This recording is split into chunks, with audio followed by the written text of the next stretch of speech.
ce spectacle, c'était un rêve quand même, parce que figurez-vous que moi je suis né dans une famille de clowns qui s'appelle les Nouveau-Nés, EZ, avec qui j'ai fait pas mal de routes et j'ai quelques kilomètres au compteur. Et il y avait d'autres clowns que j'ai rencontrés ces dernières années, qui m'inspiraient beaucoup, que j'admirais beaucoup. L'un s'appelle Gabriel Chamé, il est argentin, l'autre s'appelle Enzi Lorenzen, il est allemand.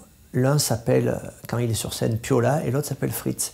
Donc j'avais rêvé de frotter mon personnage de clown, Félix Tampon, à ces deux étrangers. On a tous fait nos routes et nos chemins artistiques dans des choses très différentes. Et il y avait vraiment cet appétit de rassembler trois clowns qui ont un chemin différent, en même temps cet amour de la scène, de la piste et un amour évidemment pour l'Auguste, pour le clown. Nous, on est des improvisateurs, tous les uns et les autres, donc on a beaucoup, oui, l'idée c'était que chacun, évidemment, de toute façon, chacun vient avec ses bagages, chacun vient avec sa vie, chacun vient avec sa culture, ça c'est incontournable. Ensuite, on a beaucoup improvisé. Et ensuite, on a fait appel à quelqu'un qui n'avait rien à voir avec le clown, qui s'appelle Alain Simon, qui est un homme de théâtre. On ne voulait pas mettre un clown en face de nous, parce qu'on pensait que le taux de clownesque allait être dépassé.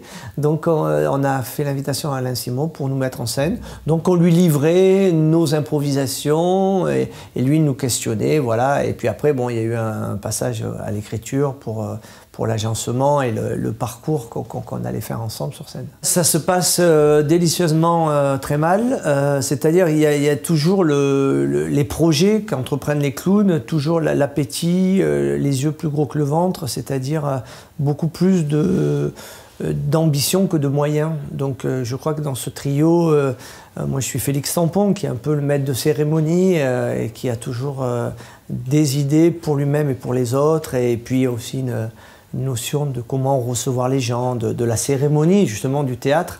Et je crois que pour le coup là, son association est très très mauvaise, puisqu'il a, voilà, il a des gens qui le dépassent évidemment. Et ensuite, c'est un protocole très simple de jeu. Justement parce qu'on ne voulait pas se serrer dans une écriture, on voulait avoir que les clowns aient de la place. Et donc, je pense que c'est un chaos en fait. C'est un chaos clownesque. Ça ne va pas là où ça devrait aller. Et plus ça avance, plus on essaye de faire tenir quelque chose en équilibre devant le public.